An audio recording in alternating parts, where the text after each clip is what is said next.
Hello everybody! Before we start, I hope you already completed the tutorials that are available in the game. You can complete them quite quickly. They will teach you very basics and fundamentals about how the inventory system works, how to move your character around, how to use basic tools which you will need.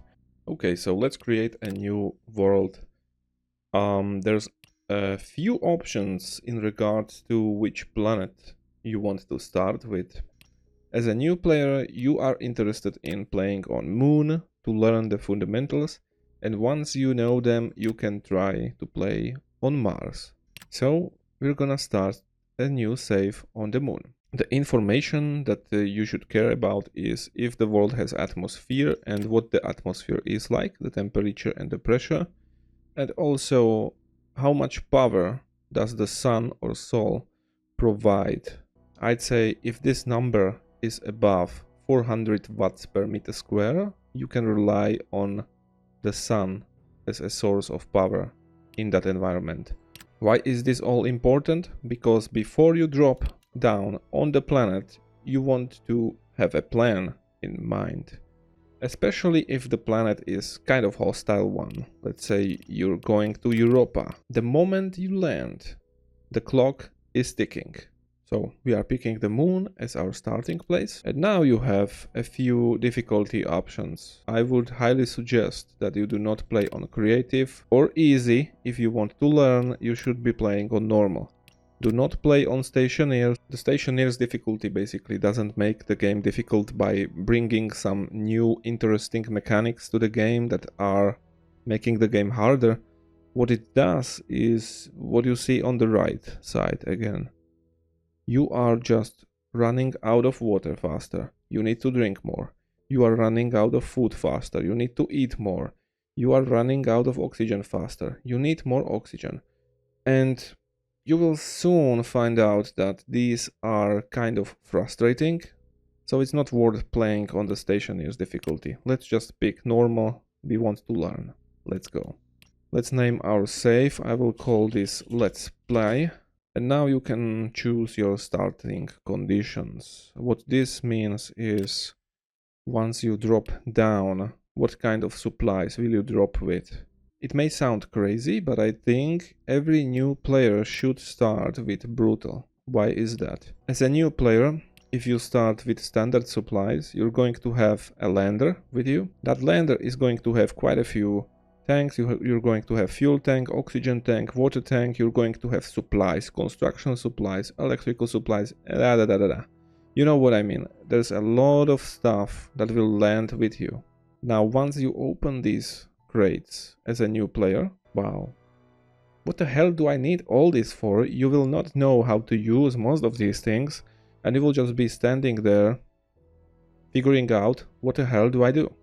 So I think it's better to not be overwhelmed as a new player and just start with the minimum supplies and slowly build up and get to know the blocks at your own pace as you go through the game. Okay, so let's start the game with brutal. And here we are, dropping down. Landing. As I said, once you drop down, the clock is ticking. In your lander, you have one cereal bag and one bag of water bottles. Pick those up. Once you do that, you should have a box with minimum supplies nearby. This box is gonna have two slots which are clear. We can drop the cereal bar and the water bottles in there for now. Let's turn our flashlight off to conserve energy. You do so by pressing L on your keyboard. The luxury of being on the moon is on the moon, even once the sun sets, you can see on moon even at night, which is not true on other planets. Okay, so let's move the supply box somewhere onto a flat surface. Another cool thing about moon is that it allows us and this is why it's perfect for beginners. It gives you the luxury of time for setup. The first thing that we are going to run out of is the water down here. We will need to drink. That is the first thing we will need to do. In order to drink on normal and Stationeers difficulty, you will have to open your helmet. Now, you may think that you can cheese this by opening your helmet for a few seconds, drinking, eating, and then closing the helmet and flushing the system. While true, on some planets, in some environments, this will damage your lungs. Your lungs have a separate health bar, and once you damage your lungs enough, you will die. Even though you are at full health, or it looks like you are, and you are well fed and you are not thirsty, you can end up pretty badly if you keep damaging your lungs. And that's what we will try to not run into, that kind of issue. And for doing so, we need to build ourselves a little 1x2 shack. And also it's a good idea in this first day to set up the foundations of our temporary base. So let's take the iron frames from our minimal supplies box and let's build ourselves a little platform. Okay, like so. You get plenty of these, so don't be worried about that. And I'm going to weld these.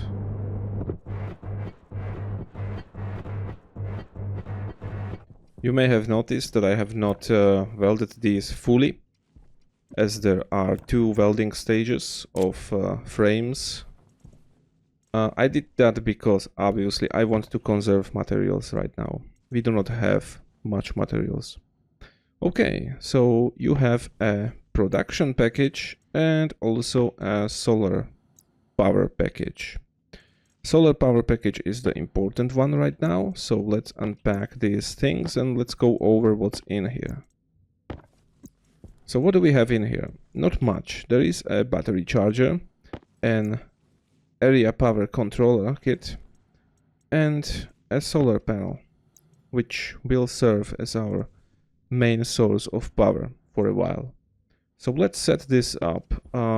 Solar panel, let's bring that in here. There are 2 variations of this. You scroll through the variations of a kit by rolling your mouse wheel.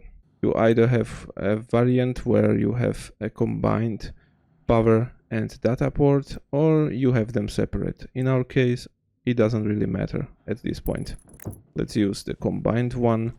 In order to finish your solar panel, you need to install the glass panels onto it, and in order to charge batteries, we need to connect this solar panel into the APC. Now, APC itself works as a charger, so we can plug in the battery. The battery is needed. The APC doesn't work without a battery in it. Let's wire this up. Beware that the direction of cables actually matters. When I was placing the APC, you could see the directional arrows. So that means the power needs to go in and it needs to go out the other way. Okay, let's install this battery charger as well, as we may need it in the future. I can use a T-junction here to connect this charger as well as have a connected APC. You may notice that your panel is generating power under lower efficiency. You have to adjust your solar panel with a wrench manually until you can afford to build an automatic solar tracking, which is something that we can go through in another video. Now positioning it right, it can generate up to 500 watts of power. Let's unpack the production package. What's inside of a production package? Well, you have your autolathe, which is a very basic manufacturing machine. You need that for crafting. Think of Minecraft crafting bench. And you have arc furnace, which is a very basic form of furnace which just turns ores into ingots that you can use in the autolathe afterwards. Think of it as Minecraft furnace. Simply put. Now the arc furnace works off electricity, and this structure has two ports. You see the data port on one side and this power port on the other side. We only need to power it, we don't need to care about the data ports at this point. So let's do so. Okay, the furnace is powered, we can check. Yes, light's green, good. Now we need to connect the autolathe. And you see that the sun is setting. Now I will use light because I want you guys to see on the video what is happening. In your case, if you turn the light off, you will see kind of well even when the sun is set. So in order to conserve as much energy as possible, I highly recommend that you do not use your flashlight if you can afford to do so. Okay, so let's position the autolathe. Once again, this machine has two ports. We only care about the power port. Also notice the arrows on the left side and the right side of the machine. It's going in from the left side, which means the left side is the input, and it's coming out of the right side. The right side is the output in this case. Why is that important? When you are placing multiple machines on this platform, it might happen that you place them in a way that one machine ends up spitting material from the output port into the input port of another machine, which can sometimes be confusing. You may be wondering, where did my item go? And you will find out that your item is somewhere in the input port of another machine, if that makes sense. Probably doesn't right now, but you will find out with time what I mean. So let's connect this machine, and you will notice that this machine needs some more constructing done before it can be completed, and that's the rest of the materials that came with the production package, which I opened here. Done. Okay, so we have a working autolathe. Great. So what do we do now that we have set this up? Well, we need to make a room. That room needs to be airtight, and it needs to have a breathable atmosphere. We need that room because, as you can see down right, we are starting to be getting thirsty. It's 58% at the moment, but it will drop. It will be the first thing that we will need to do. Drink and eat. In order to do so safely, we will need to build that little 1 to 2 enclosed space with oxygen inside. Now, how do we do that with just what we have over here? Well, let's pick some iron frames and let's create that space. Let's say that this will be the airlock and this will be the little shack that we will have, whatever. Okay, done. What do we need next? Well, we need a couple iron ores. Now you do have a mining belt in your backpack. Now if we take that and swap it with our actual belt, you will see that we do have a mining drill. And that's used obviously to mine stuff, and we are quite lucky in our case because I am just next to iron deposit. This is plastic silicon. Let's try to see if there is more iron. This is iron. This is how iron looks like in the game. Resources are not hard to find in this game. You can kind of just look around, and iron should be, like you see, everywhere. Don't just dig the resources on the surface. Always go a little bit deeper. and try to look for more, because the resources spawn in little patches. They don't spawn one by one. As you can see, there's more iron than it seems to be. Okay, that's enough iron for now. So how do we process this? Let's take the iron from our belt.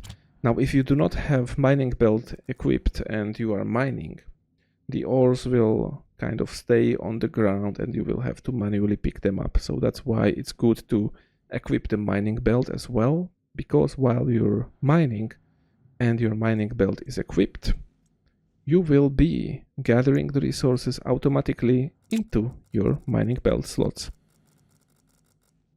Now I have turned on the arc furnace, activated it, and we should be getting our resources.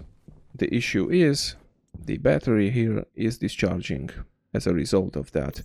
Now, why is this happening? Well, because our solar panel is not generating power at the moment. The sun has set. And we need to be careful about power at the start of the game. Very careful. If you run out of power, you can actually be in quite deep trouble, especially in places where power is not easy to come by. In our case, I'm going to position the solar panel like this, so that once the sun comes back up, this solar panel will charge the battery in here. And as you can see, we already have an iron ingot. Let's use the iron ingot, put it into the input port on our auto lathe. Let's turn on our auto lathe and let's make some iron walls. Yes.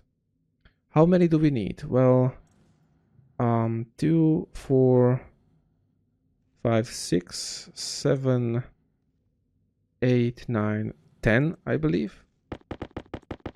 I believe we need 10. We will see if my calculation is correct. Okay. If you want to stop the production or start the production, you need to click on this button.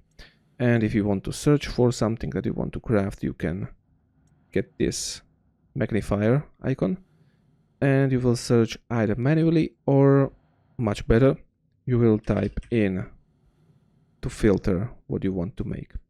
So with our iron walls, that's okay, but I also need to use the iron sheets in order to finish these frames, and I will be fully welding them, because once they are welded fully, which means I use 2 iron sheets to complete them, then they are airtight, which is what we need.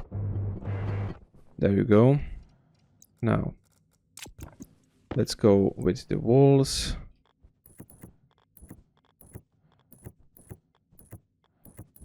Now notice how I placed the walls. It doesn't really matter if you place them from the inside or from the outside. It will work either way. I placed all of my walls from the outside. That means the kind of pretty face is on the outside, and the one that is kind of internal is not pretty, is on the inside. Right now this will do. It's fine as it is. It will work. What do we need next? We need doors, and you see that we are out of power. Yeah. Now what you can do in this case, we do have some devices. For example, this handheld tablet that has a battery in it, and we don't need our tablet just yet, so let's switch the batteries. Yeah. Let's turn off these devices. They do eat some power, even if they are on and they don't actually produce. Think of it as standby mode of your television or something. Now, I do need to make doors in order to seal this room. We need 2 doors, preferably. And you see that in order to make doors, I need copper. Okay, fine. Let's take our mining belt again. Let's put up our mining drill and let's find some copper. Now this is plastic, this is iron, and here I see some copper. Just don't get lost when you're wandering around at night, especially on other planets. That can be fatal. Okay, throw the copper ore inside of our arc furnace and let's wait for it to process. Once that's done, we can create the doors and we can seal this place. Then we will proceed with making the oxygen atmosphere in there, which is easier than it may sound. And the sun is coming up. Great. I can turn off my flashlight finally. And you see that our solar panel is making energy, generating energy. This battery is fine. What I'm gonna do is I'm gonna take this charged battery, get it to my tablet, and the discharged one, basically swap them again so that this one can charge. Okay, good.